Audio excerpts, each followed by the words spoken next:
Ching, ching. Doki Doki Literature Club. Doki Doki. Ching.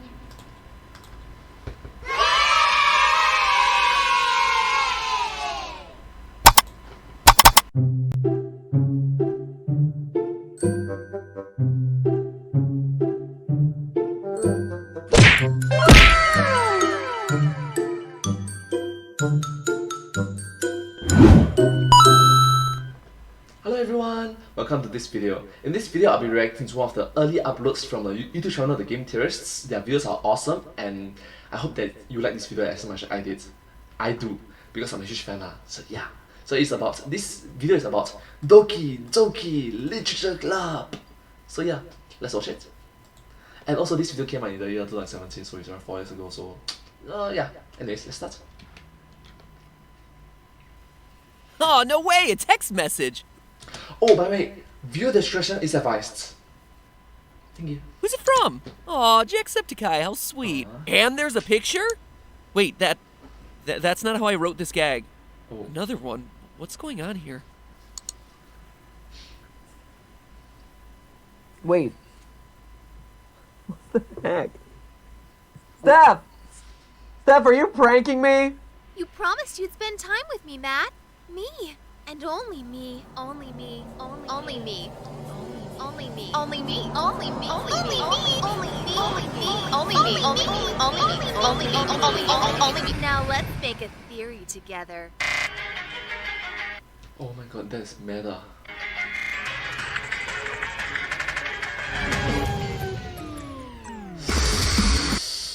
Oh my gosh. Even the game intro is glitching out. That's spooky.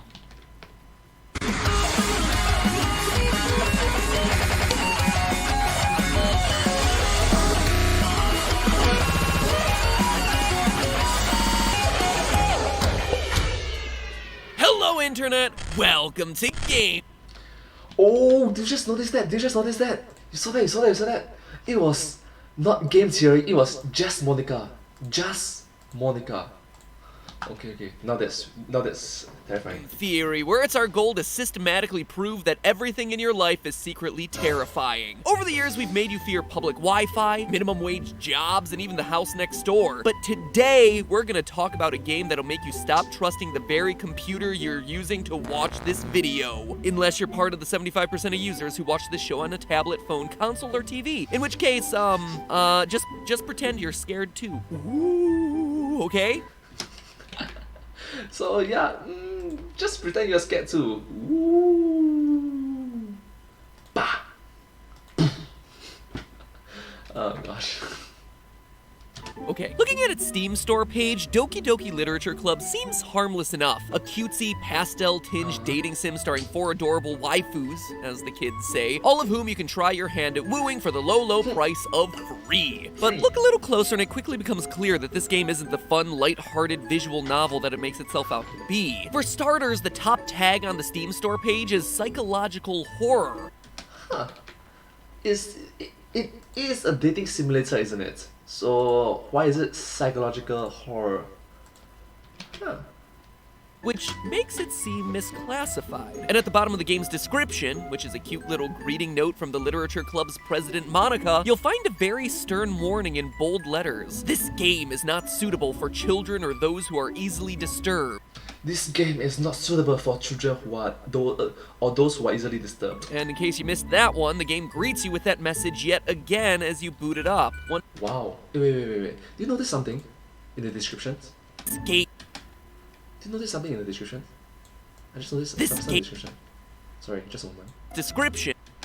Okay, Sayori, Natsuki, Yuri, and of course Monika, the leader of the club. That's me. That's me. Wait. Will you promise to spend the most time with me? With me. That means it's not even a description anymore. It's the character talking directly to you, the player. What? which is a cute little greeting note from the Literature Club's president Monika, you'll find a very stern warning in bold letters. This game is not suitable for children or those who are easily disturbed. And in case you missed that one, the game greets you with that message yet again as you boot it up. Is it like breaking the fourth wall? One final reminder that this isn't meant for the faint of heart. It seems like a joke, right? But let me assure you, it is no joke. So in that spirit, this is your last chance to stop watching this video before I spoil the heck out of it. It is without exaggeration one of the best written, most surprising game stories of this year, even if it takes about 2 hours of fairly slow-paced visual novel action before you get to the really good stuff. Play it yourself, really you're not good gonna stuff. regret it, or just watch our highlight playthroughs on GT Live. You'll get the point. Okay, so if you're still here after that and you haven't played the game or watched our GT Live playthrough, which I'm sure is still a lot of you, let me give you a quick rundown. During your first playthrough, Doki Doki Literature Club seems like a normal visual novel with a pretty neat mechanic of composing poems in order to woo the various girls in the club. Your childhood friend Sayori, quiet bookish Yuri, and young aggressive Natsuki. But at the end of your first run, strange things begin happening. It all starts when Sayori succumbs to her depression and commits suicide. Soon after, she's deleted from the story entirely, and you're kicked back to the title screen. But something is clearly not right this time. As you replay the game, the world begins breaking apart as it tries to move forward without Sayori in it. Eventually, you discover that the club's president, Monika, has become self-aware within the game and is manipulating the game's code, even files on your very computer in a desperate Someone please help me, it changes. attempt to make you the player, love her. When nothing else works, she deletes everything else in the game, leaving just Monika. Wow, that's... Wow. That is a game character, NPC, let me remind you, a game character deletes other game character, not even kill, just make them non-existent. They do not even exist. Not die. It's not die. It's not like no longer living. It's not. They don't even exist in the first place. Wow. That's wow. Just Monika and you in the club room with nothing to do but talk. Forever. At least until you do what she did to the other characters and delete her character file in order to save everyone else and reach the true ending. Doki Doki Literature Club intentionally The true ending. leaves a lot dangling for gamers to figure out on their own. But out of all of it, one question has been bugging me nonstop since I finished playing it. What is the story behind Monika? The game presents her as simply being a character in a visual novel who suddenly becomes self-aware, but all of that doesn't quite add up. The way DDLC is designed, the way that Monika manipulates it, and the things that she says in her extended conversation with you all hint that there's something much more sinister going on with her. And that is the theory for today. That's right, dear theorists. The hidden truth of Doki Doki Literature Club is that Monika is from a different game. Monika is Flowey, who also happens to be Flowey. Porky from Earthbound, who's really the purple guy from FNAF. Sorry, the rest of the Theorist team just pulled me aside for a quick intervention. Apparently I'm banned from making any links between this game and Undertale. Oh my god, he is using so much reference. The FNAF reference, the Earthbound reference. Oh my gosh. That's funny, that's funny.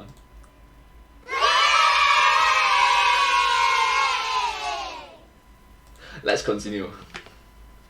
Or any game and Undertale. Really, I'm not allowed to touch Undertale anymore. But in all seriousness, Monika is from a different game. And not just Monika either. Doki Doki has a lot more to it than first meets the eye, even once you make it through the main story. Because the ending isn't even the ending. When you restart the game after deleting Monika, Sayori assumes the role of club president now, and things are pretty normal until the end of the first day when you get perhaps the biggest twist of them all. Sayori now is self-aware, expressing the exact same desire to hoard you to herself that Monika did. So there's gotta be something that at least Monika and Sayori have in common, and possibly the other girls as well, that's making all of this possible. See, there's something about the way Doki Doki Literature Club is designed that doesn't quite add up. Throughout your second playthrough, Monika reveals that she's been manipulating events behind the scenes the whole time, that she's been messing with Yuri, Natsuki, and Sayori's character files by amplifying their worst traits so that you'll like them less and you'll like her more. That's why Yuri goes from being a little bit clingy to being self-harming and obsessive, why Natsuki goes from being flirty mean to just being a plain old jerk, and why Sayori goes from from being mildly depressed to suicidal in the span of a few days. These are all the consequences of Monika haphazardly adjusting their character parameters behind the scenes, but behind the scenes, oh wow, it's like she's the director, something. She's it's like Deadpool, self-aware, something like that. What? hold on a second. That might seem to make sense on the surface, but if you actually stop and think about it, that's not really how visual novels work at all. Visual novel characters aren't AI-based. Their behavior is determined entirely by what's written in the game's script. The game's dialogue script, not programming script. I can see how that gets confusing. There's simply no need for a character in a dating sim to have complicated behaviors like this. But what if they were created for a more complex game? What if the characters in Doki Doki Literature Club were intended to be used in a different game altogether? Oh, what? What? Huh. Interesting. Interesting thoughts. Tell me more. I'm intrigued. One where they would need to have more complex, believable responses to a greater range of player choice. What if their assets were simply repurposed from that game in order to make this dating sim? It's not just speculation. The clues are there, hidden in plain sight in Doki Doki's central mechanic, the poems. Over the course of the first act, you read poems from all the other club members, which seems pretty innocent. Sure, reading between the lines, you can start to get hints that Sayori is depressed, that Yuri is prone to self-harm, and that Natsuki is being abused by her father, but it's nothing overt. In the game's second act, you're given 3 randomly selected special poems out of a possible 11 that makes these hints much more overt. But there's one of these poems in particular that really stands out. Why is it redacted? A huge block of redacted text with only a Nothing is real, question mark. What? They knew that they are in a game?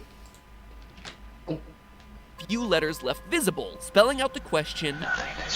That would be unsettling enough on its own, but if there's one thing Scott Cawthon has trained me to do, it's to run dark images through Photoshop and play around with sliders. If you crank up the exposure on that image all the way to max capacity, suddenly it becomes possible to read the full text, and man, it is weird. Irregular heartbeat, heart palpitations, arrhythmia. I search and search, eyes scanning everything I can find on their symptoms. What is this? Shortness of breath? Chest pain? Dizziness? No, this is all wrong. Alyssa's symptoms are nowhere near this simple. I've seen it twice now. The screams of pain, sickeningly pale skin, vomiting blood. There is no other explanation other than that Renier's information was a complete and utter lie. This can't all be coincidence. It's not possible. I don't know how much of this Renier is behind, but I do know this. There is something horribly wrong with this family, and I accepted the invitation to become a part of it. I can hear Alyssa's screams through the walls now. I listen helplessly. Renier said he would be with her shortly. Is he in her room now? Why is she screaming even louder than before? Chilling, right? This creepy letter is literally hidden right in front of your face while you play this game. And what's it all mean? Well, those opening lines make it sound like someone who's trying to identify an illness. Irregular heartbeat, heart palpitations, arrhythmia are all possible problems of the heart, so it's not so much this person is making a diagnosis, but rather it's someone trying to read the symptoms he's seeing and figure out what the diagnosis is. Oh, reading the symptoms and trying to figure out the diagnosis. Okay. Okay, so medical stuff, the more you know.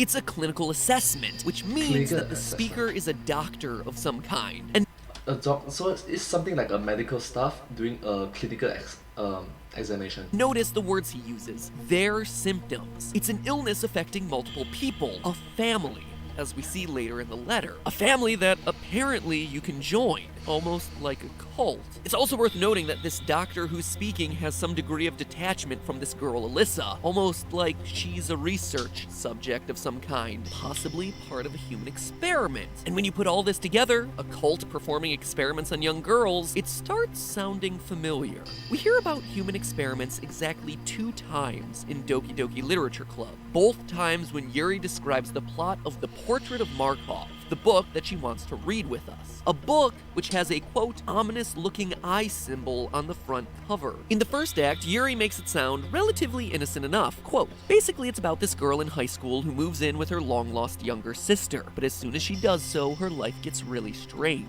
She gets targeted by these people who escaped from a human experiment prison, and while her life is in danger, she needs to desperately choose who to trust, end quote. In the second act, Yuri's personality gets a bit more unhinged, and she gives us a creepier description of what's actually going on these pages. Quote again, basically it's about this religious camp that's turned into a human experiment prison. All the people trapped there have this trait that turns them into killing machines that lust for blood. But the facility gets even worse, and they start selectively breeding people by cutting off their limbs and affixing them to, and then she cuts off. That's a lot of information for a fake book, especially when you compare it to what we learn about Natsuki's favorite manga. And that's because what Yuri tells us about the portrait of Markov isn't just a short snippet of text meant to create the illusion of a bigger story, it is the bigger story.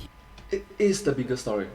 What? It's the plot of the horror game that Team Salvato is working on. The game that all 4 of these characters originate from. And if you think I'm done, oh no, we have just scratched the surface. We can dig deeper to uncover more about this horror game, including its title and release date, as well as how these 4 girls fit into the overall story, because Team Salvato left a whole ARG's worth of content hidden in Doki Doki's game files. If you thought that the Literature Club was interesting before, simply because it had these cool meta moments and jump scares, well, get ready. There's a whole other game here, just resting underneath the surface, waiting to be puzzled together, that'll start to make you really question everything you thought you knew about Sayori, Natsuki, Monika, and especially Yuri. But it's all— Why did he mention especially Yuri? Shouldn't it be Monika that you are be afraid of? way too much to cover in this one video. So ring the bell to subscribe, help us get closer to the glorified paperweight, so that way you can Glorified paperweight. know when later this week, yeah, should be just a couple days, when part 2 comes out and things start to get really crazy. I am already excited for this new game, and I think once you see what I and a bunch of Reddit community members have uncovered about it, you're gonna be really excited too. And in the meantime, remember, that's just a Monika. A Monika. Just Monika. Just Monika. Just Monika. What? Okay, that was eerily scary. It shouldn't be saying that, but hey, that's just a theory. A game theory. Thanks for watching. Why did he say just Monika, just Monika, just Monika? And moreover, he said that pay attention to Yuri. Shouldn't it be Monika that is more scary? Anyways, let's watch part 2 next time together with me. Thank you so much, and I hope that you like this video. If you do like this video, please consider to like some of their other videos from the YouTube channel. Their videos are, how to say, interesting, awesome. And yeah, if you do like my videos, please like. If you do like my videos, please consider to like, share, and subscribe, and comment and follow, please. Thank you. So it's like my videos, share my videos, subscribe to my channel, follow, comment on my videos, and follow my channel. Thank you so much. Thanks for support, and I'll see you next time. But hey, that's just a theory, a game theory. Thanks for watching.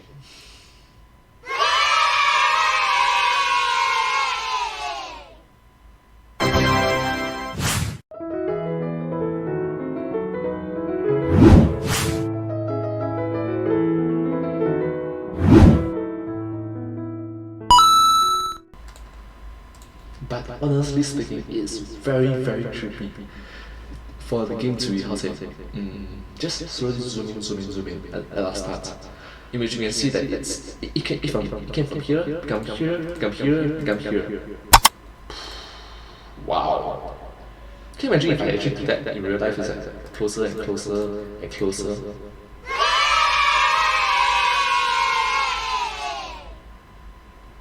And then instead, and I delete all the other NPCs and just left me. Just me. Me. Boo, that's scary. Okay, that is super spooky.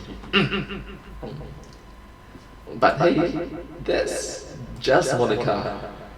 Just Monika. Just Monika. Just Monika. Just Monika. Just Monika. Just Monika. Oh my god, I'm going crazy. Stop. Okay? Thank you so much for watching this video, and I'll see you next time. Thank you. Remember, subscribe.